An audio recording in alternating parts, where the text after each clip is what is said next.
Hey everybody, welcome to Let's Do a Thing. My name is Nathan and today we'll be doing a thing with bread. French bread to be exact, or if you're in the States in America, freedom bread. I'm kidding, of course. French bread, the stuff you get in these grocery stores for like $1.25 or whatever. The really pillowy soft stuff, not like a baguette or anything like that. This is actually one of the first things I ever learned how to make is this recipe. It's foolproof. So we'll get ourselves set up and then we'll get to making this.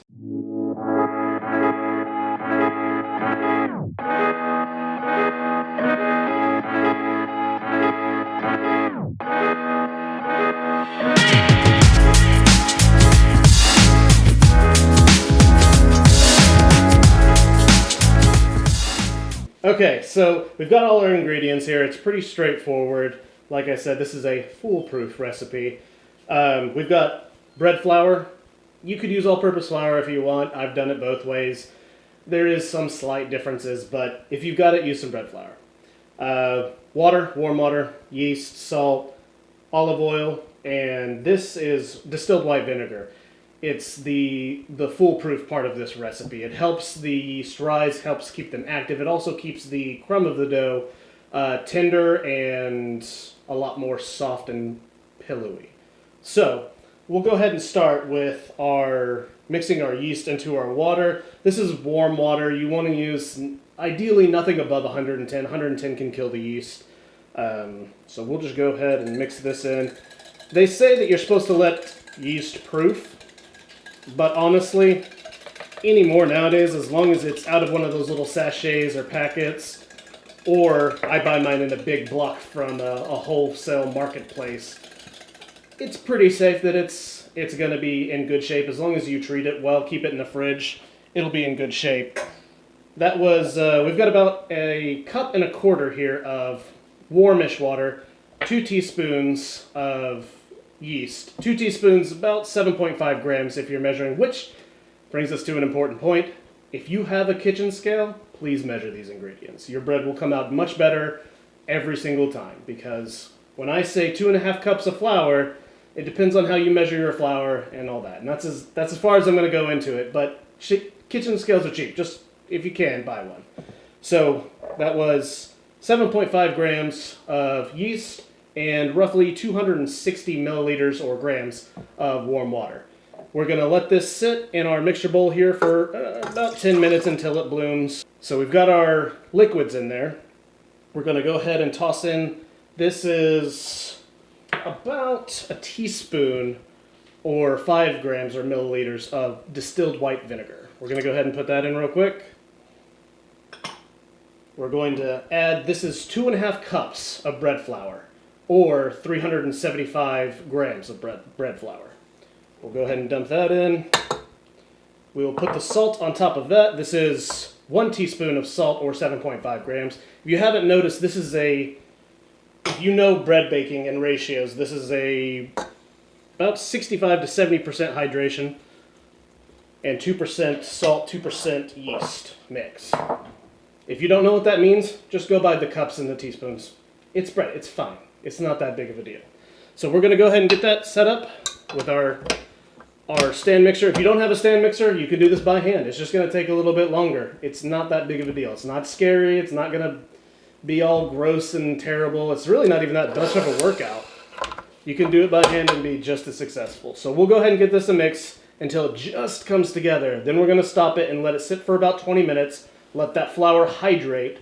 And then we'll come back and we'll put in our oil to that and continue mixing for about another 10 minutes. And you'll see the dough will come together very nice into a very smooth ball.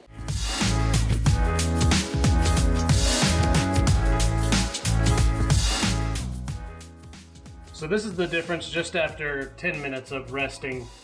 This is technically in the business what they call an Autolyse, and it's basically just letting the flour hydrate.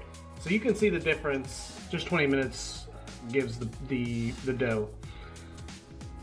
And now we're going to go ahead and add the olive oil right to the top. This is 10 milliliters or 1 teaspoon. Let me double check my facts. 2 teaspoons of olive oil. And this is going to take a second for it to incorporate. It's going to look like it's not going to want to, but just let it run and it will. We'll let this run for 10 minutes until the dough's real soft, and then we'll get it ready for its first rise.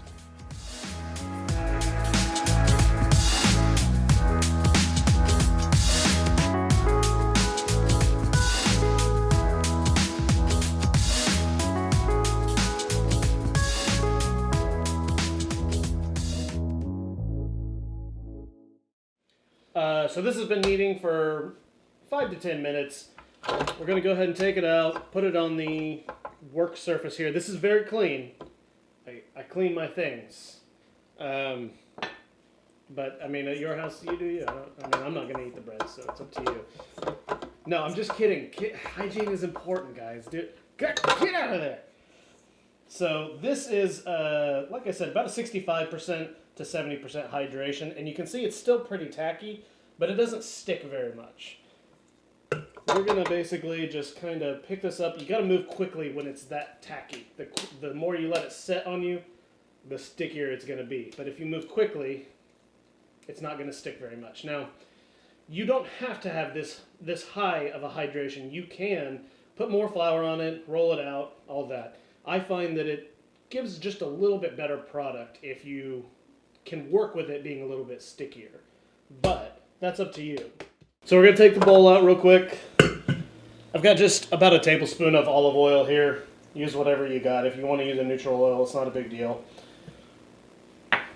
We're going to kind of make sure the bowl gets a good covering of olive oil in there. See?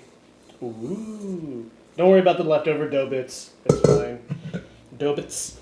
We're going to pick it up, put it face side down for starters, spin it around in the bowl a little bit, and then you can kind of get it coated.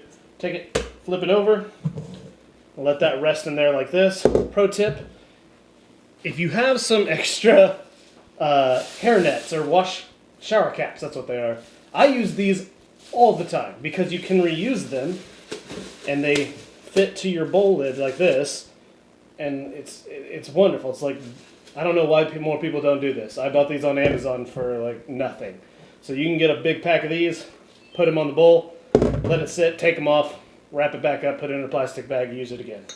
So we'll set this to the side. We'll be back as soon as it's doubled in size and go from there. I don't know what to do with my hands.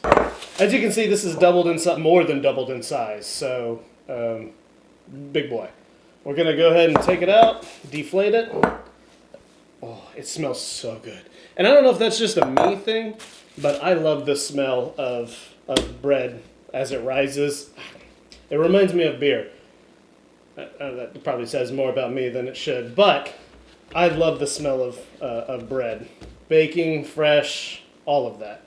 So basically we're going to put it out on the surface right here. We're going to flatten it down, and then we're going to start to roll this. Now this is the tricky part, and I'm going to try to do it facing away from me. And we're going to really roll pretty tightly, like this, trying to pinch each roll as we go. We're going to pinch the ends down into itself right here, tuck it like this, and we're going to give it one last big roll right there. Let it sit on that seam. If you have to, you can come back, pull it around, pinch that seam down. Don't be scared. Pinch this. You're not going to hurt the bread because we're going to let it rest on that seam side down. And it's a little ugly right here. I mean, if you want to, you can take it and roll it out real flat and nice and all that. But as this thing puffs, it's going to tighten all this out quite a bit. And then we'll be back in. We'll probably let this rise for 30 minutes or so in whatever vessel you want to cook it in. I've actually got a loaf tin that I can bake mine in. But if you have just a plain cookie sheet or anything like that, throw some parchment paper down, put it on there. Go ahead and preheat your oven to 375. If you have a convection oven, maybe about 350 with the fan on. Yeah, we'll let this rise for about 35 minutes to 45 minutes, somewhere in that ballpark. And then we'll go ahead and cut some slits and go from there. It's been about 35 minutes, well, almost 40 minutes now. we're just gonna take the cover off of it, and be very gentle here unless you grease it, which I didn't do, but you know, you probably should do that. Set that to the side. If you don't have a real sharp knife, or you don't have one of those special bread knives, you can take a pair of scissors. Shout out to Chef John for this. He's the one who showed me this trick. Not personally. I don't know him personally. Unless you want me to, if you're watching. Anyways, you can pretty much just take this, cut nice and deep. Give it 4 cuts. And then you'll just kind of tuck and push these little tips down. Make sure it's got plenty of room to open up, because this will expand quite a bit in the oven. And bam, we're just going to slide this in the oven for roughly about 25 minutes, or until your bread's done. It should register about 195 at the minimum for a done loaf.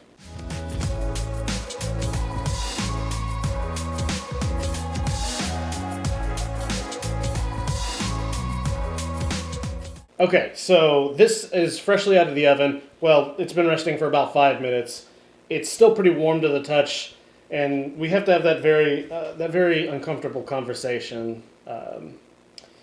You have to let your bread rest. You can't touch it, okay? You can't cut into this. You just got to let it rest for about 25 to 30 minutes. I'm not going to do that, but you need to let this rest, because if you were to cut into it now, the structure would be still hot and wet in there, and it would push together as you cut through it. It would be gummy. It would ruin all that hard work that you put into it. Or not hard work that you put into it. I don't know. I'm not going to judge how you bake bread. So give it at least 25 minutes to rest, and then you can cut into it. Enjoy the smell of fresh baked bread in your house. Get your butter ready. Call all your friends. Turn on your Instagram live feed stream thing. I know social media. So anyways, the thing is, just let your bread rest, okay? Thank you guys all for watching. I hope you learned something today. French bread, super easy to make. Way better than the store stuff. It's very impressive. All your family will love you. I guarantee that. I don't guarantee that. I can't do that. But you'll probably get a date at least. Give it a try. Try the recipe out. It's super simple. You'll enjoy it, I promise. Whether you have a form, a stand mixer, whatever you've got, just get in the kitchen and try it. To all my subscribers, I would like to say thank you. I greatly appreciate this. I couldn't do this without you. You truly are the best people.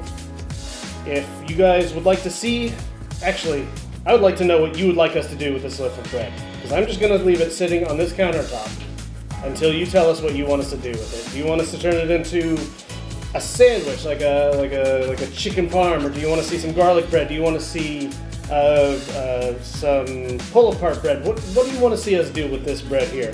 Let us know in the comments below, and I'll do it, as long as it's YouTube friendly. I don't want to get demonetized or anything dirty, okay? So you know who you are. Don't even bring it up. So let us know in the comments below. Thank you again so much for everything, and until next time, go do a thing.